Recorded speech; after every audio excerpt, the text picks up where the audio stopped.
All right, so our group did how music affects short-term memory, and I'm Skylar Welly, and our other group members are Sarah Diaz, Jill Germain, Ken Hall, and Cole Vetter. So our question is, how does music affect short-term memory? Our group was kind of interested in seeing how different types of instrumental music affected people's short-term memory in like a cognitive task.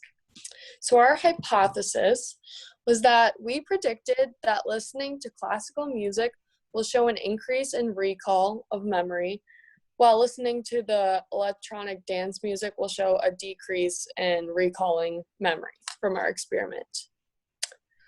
So our idea was that we would have 3 levels of the independent variable, the first one being no music, the second being classical music, and the third being electronical dance music, EDM.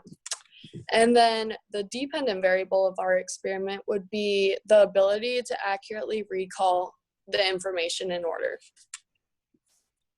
Okay, so onto the study design.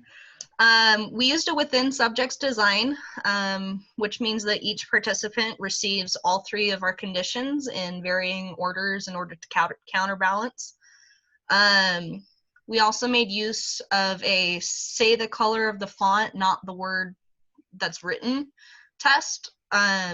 Each condition had an instruction screen followed by 5 words written in different colors and a finishing screen with our questions.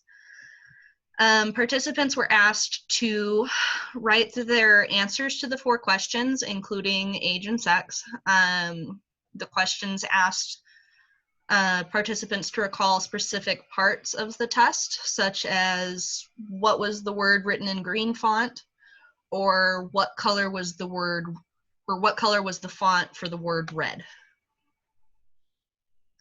So real world applications for our experiment that we did. There recently has kind of been a big jump in research with regards to music and memory. Specifically with the memory pathways that are associated with being damaged in Alzheimer's and in patients with Alzheimer's and dementia.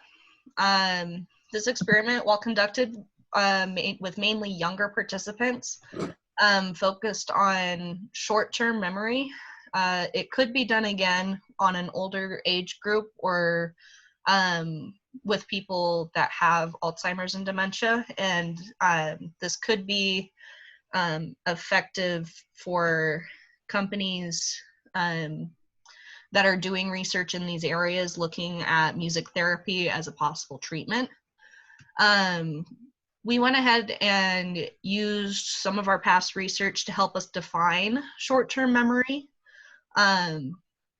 This definition being the capacity for holding a small amount of information in mind in an active, readily available state for a short period of time is being known as short-term memory.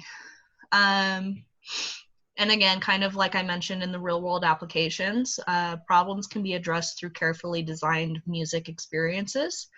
And as an essentially network-based brain function, music is most likely an a priori map to the functional derangements and compensations that occur in Alzheimer's and dementia. The methods. We made use of a within subjects design in order to see the effects that each of the 3 levels had on the participants individually. We counterbalance the experiment by changing the order that each participant receives the 3 different levels: no music, classical, and EDM. The confounds that we came up with were every participant receiving the levels in the same order, the possibility that they may learn the tests. We address these confounds by counterbalancing, as mentioned above, and creating 3 unique tests in which no 2 words are repeated in the same way. The operational definitions we use, our independent variable is the music type, either no music, classical music, and it was Imposter Syndrome by Rick Clark, or EDM, electronic music, Android's Brew Remix by R3Hab. Our dependent variable was the ability to accurately recall information, whether or not the participant was able to recall correct answers to the 2 recollection questions at the end of each test. We chose these independent variable definitions because these songs contain no vocals, and we wanted to be sure that we were testing the instrumental music's effect, and not having vocals present allowed us to control this potentially confounding variable as well. This study was easy to conduct as the testing time totaled up to around 6 minutes on average, and the test itself is something that many students have seen or done in psychology-related classes. The only potential issue that others may have is the need for computer access in order to display each test. Each test started with a 10-second establishment period, meaning the first slide would change on its own after 10 seconds to allow the music to begin playing. After that, the participants would click to change the slides after they had said the color out loud. The music would continue playing until the end of the song once the participant reached the final slide. If the participant finished the questions before the end of the music, then we would end the test and begin the next one. So now I'm gonna play a video of kind of very briefly how we ran our experiment.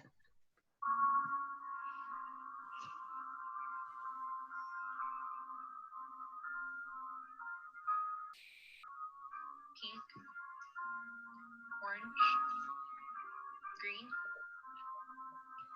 purple, blue,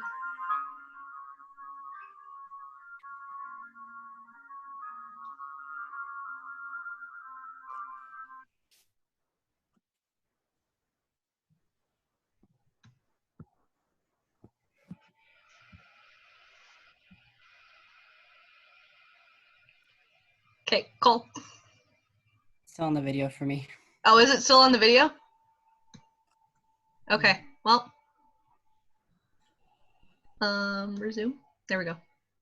So Good. for our results, we found that listening to classical music increased the participants' ability to recall information, while listening to EDM music significantly decreased the recall ability. We were able to conclude this because the number of correct answers increased when listening to classical music and decreased when listening to EDM music. And we ran a repeated measures ANOVA test, and with this we found that we had a p-value of less than 0.001, which means that our data was statistically significant. And then on the next slide, we have a table and a graph that demonstrates the data we collected, and you can see that the mean correct score was higher for classical music rather than for EDM or no music. Our results confirmed our hypothesis that classical music would result in better recall than EDM music.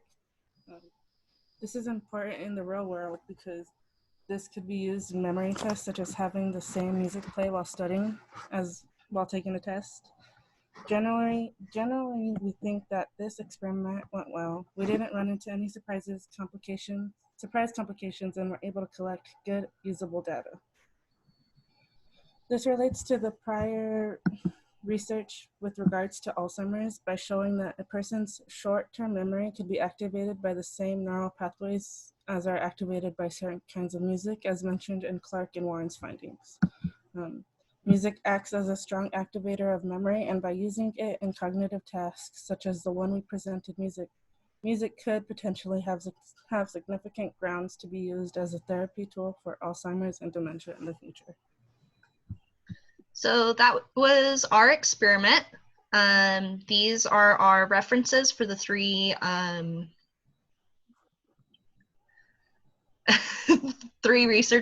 prior research articles that we found. And if you have any questions, please let us know in the comments below. Thank you, and everybody have a good day.